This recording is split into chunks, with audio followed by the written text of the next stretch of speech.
यहां से पूरी प्रक्रिया शुरू होती है। सबसे पहला कदम क्या करना है उस पॉजिटिव रोगी को, कि उसको आइसोलेशन में रखना है। उसके पहले की ओर मैं बात करता हूं लक्षणों की। लक्षण इतने वेरिएबल हैं कि पिछले साल मार्च का मेरा वीडियो देखेंगे तो उसमें मैंने कहा कि जैसे हर चमकती चीज सोना नहीं होती, वैसे हर टपकती हुई नाक कोरोना नहीं होती। इस बार की मार्च से मैंने कहना शुरू किया जैसे हर जैसे चमकती हुई चीज सोना होती है, हर चमकती हुई चीज सोना, जैसे चमकती हुआ सोना होता है, वैसे हर लक्षण कोरोना होता है। तो मैंने बदल दिया है 1 साल के बाद डेवलप। आज की तारीख में every fever should be considered as COVID until proved otherwise. आप कहते नहीं वो साहब टाइफाइड आ गया, ये आ गया, कुछ नहीं। टाइफाइड पॉजिटिव आ गया उसके बाद भी आप कोविड टेस्ट कराइए। मलेरिया पॉजिटिव आ गया उसके बाद भी कोविड टेस्ट कराइए। निमोनिया कुछ भी पॉजिटिव आ गया फीवर का, तब भी आप कोरोना टेस्ट कराइए। और वेरिएबल लक्षण इतने हैं कि सिर से लेकर पैर तक कोई भी लक्षण कोरोना का हो सकता है। कोरोना सिर्फ सर दर्द करके प्रेजेंट कर सकता है, कोरोना सिर्फ छींके करके प्रेजेंट कर सकता है, कोरोना सिर्फ आंखों में खुजली करके प्रेजेंट कर सकता है, कोरोना सिर्फ गले में खराश करके प्रेजेंट कर सकता है, कोरोना किसी भी लक्षण से प्रेजेंट कर सकता है। इसलिए अगर कोई असामान्य लक्षण दिखे तो पहला काम क्या करना है, न डॉक्टर सूर्यकांत को फोन करना है, न ब्रजेश मिश्रा जी को करना है, न हीरो वाजपेयी जी को करना है, न दीपक मिश्रा जी या किसी और को करना है। सबसे पहले कोरोना टेस्ट कराना है। अब आपने कहा कि कोरोना टेस्ट नहीं हो पा रहा है, तब क्या करें जी। तो मान लीजिए कि उसी समय कि टेस्ट हमने नहीं करा पाया लेकिन है इनको कोरोना ही जी, लक्षण है मान लीजिए। हाँ, तो आप क्या करें? आप मान लीजिए आपने रिपोर्ट दे दी, अब आप इंतजार कर रहे हैं। दीपक जी, मैं फोन सुन के परेशान हो गया हूं कि साहब मेरी रिपोर्ट गई है, मरीज का 90 नीचे सौ, मुझे क्या करें? ना पॉजिटिव वाला अस्पताल ले रहा, ना निगेटिव वाला अस्पताल ले रहा। पॉजिटिव वाला इसलिए नहीं ले रहा कि रिपोर्ट कहां है पॉजिटिव, निगेटिव वाला इसलिए नहीं ले रहा, नहीं एक्सरे में तो पॉजिटिव दिख रहा है। अब बताइए बेचारा वो कहां जाए, ऑक्सीजन उसका 90 के नीचे जा रहा है। तो बड़ी समस्या है ये जीवन के सामने। तो आप ये ध्यान रखिए कि उसका ट्रीटमेंट, जो मेरा प्रोटोकॉल है, ब्रजेश जी ट्वीट करने वाले हैं, आपको बताने वाले हैं, सब कुछ है, लेकिन 2 ड्रग उसमें मेन है, विटामिन बी, सी, डी और जिंक के अलावा और स्टीम इनहेलेशन के अलावा। वो क्या है 2 ड्रग? एक आइवरमेक्टिन है जिसको मैंने बता दिया, और दूसरा डॉक्सीसाइक्लिन है जो 100 मिलीग्राम का कैप्सूल एक सुबह शाम, और आइवरमेक्टिन 12 मिलीग्राम रोज रात को खाना खाने के 2 घंटे बाद, ये पूरे 5 दिन लेना है। आइवरमेक्टिन एक बार लेना है या 2 बार लेना है? उत्तर प्रदेश सरकार के जियो में, जो जियो मैंने ही बनाने में भूमिका अदा की थी, उसमें 3 दिन लिखा हुआ है, पर आप 5 लें। लेकिन जियो वो 9 महीने पुराना हो चुका है। मैं अपना व्यक्तिगत प्रोटोकॉल मॉडिफाई कर चुका हूं। अब उसको 5 दिन लेना है, एक बात। ठीक है। दूसरी बात, आइसोलेशन करके उसको कर दीजिए। और तीसरी और बात, अगर फीवर आ रहा है तो नजर केवल पल्स और ऑक्सीजन पर रखिए। टेम्परेचर, पल्स और ऑक्सीजन, बस 3 चीजें आपको देखनी है। पल्स कितनी होनी चाहिए? पल्स 120 से आगे जाए तो अस्पताल की जरूरत है। ऑक्सीजन 94 से नीचे जाए तो अस्पताल की जरूरत है। और टेम्परेचर अगर 104 या उससे चला जाए तो अस्पताल की जरूरत है। मतलब इसके 2 पहले पल्स और अस्पताल के ऑक्सीजन लिए मत घबराइए।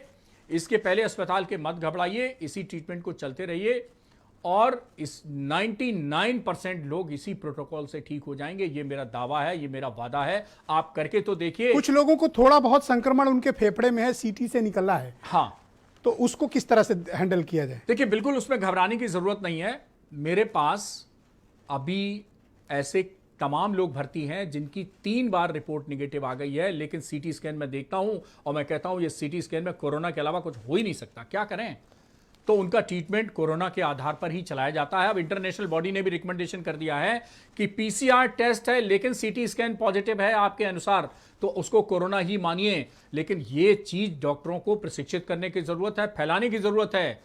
ये भाई, अब हम ये ट्रीटमेंट जो आपने दवाएं अभी गिनाई हैं, मैं अगर और कुछ कितने दिन चल सकता है? जी, मैं बिल्कुल, ये कितने दिन? 7 दिन, 10 दिन, कितने दिन? नहीं, ये ट्रीटमेंट 5 दिन चलता है, और 5 दिन के बाद भी अगर फीवर परसिस्ट करता है तो आप डॉक्टर की सलाह ले सकते हैं। इसमें 90% से ज्यादा का फीवर, ऑक्सीजन सैचुरेशन, ये सब 5 दिन के अंदर ठीक हो जाएगा।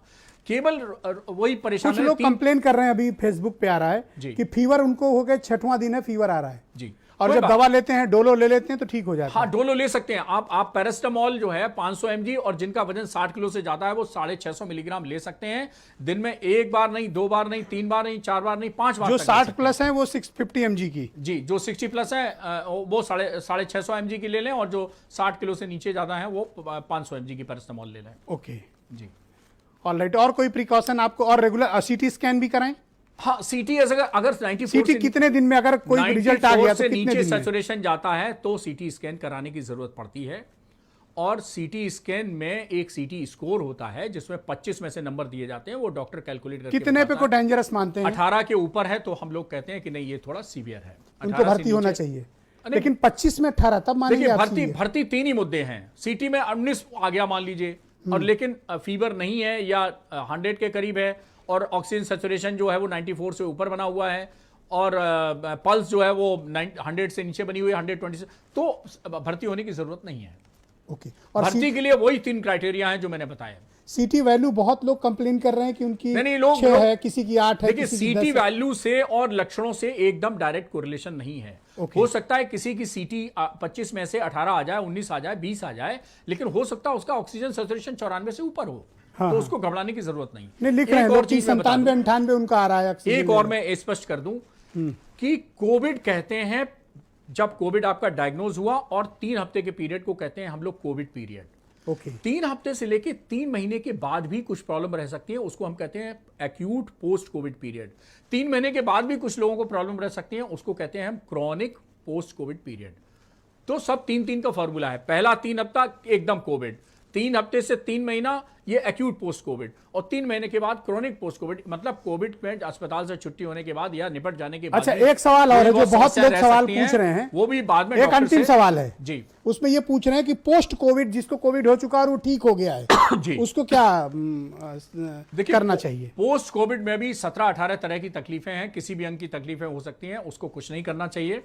उसको अगर ऑक्सीजन सैचुरेशन उसका नीचे रह रहा है तो वो ऑक्सीजन थोड़े दिनों के लिए, बहुत लोग ऐसे हैं, मैंने 2-2, 4-4, 5-5, 6-6 महीने में पेशेंट ऐसे आए हैं, पिछले साल भी, इस साल भी आने लगे हैं, जिनको 3-3, 4-4 महीने हमने ऑक्सीजन पे रखा घर पर ही, कि घर पे भाई ऑक्सीजन की व्यवस्था कर लो। तो ऑक्सीजन घर पे ले सकते हैं जिनका सैचुरेशन जो है वो नीचे रह रहा है 94 से नीचे। जी। कुछ लोगों को खांसी आएगी, कुछ लोगों को चलने में सांस फूलेगी, तो कुछ लोगों को हमने इनहेलर दिए, उस इनहेलर से ठीक हो जाते हैं। कुछ लोगों के अंदर फाइब्रोसिस हो जाती है, यानी फेफड़े में सिकुड़न हो जाती है, तो उसके लिए प्राणायाम है, ब्रीदिंग एक्सरसाइजेज हैं, वो सब कर सकते हैं। बहुत सारी चीजें हैं, पल्मोनरी रिहेबिलिटेशन इसको हम कहते हैं। इस रिहेबिलिटेशन प्रोग्राम में और भी चीजें हम बताते हैं। बहुत से लोगों को पैनिक अटैक हो रहा है, उनको कैसे आप समझाएंगे? जी, पैनिक तो अटैक क्या है कि आप उसको सोचिए, जिसने सैंपल ले लिया और उसकी रिपोर्ट नहीं आ रही है, तो 24 घंटे तो रिपोर्ट का पैनिक रहता है।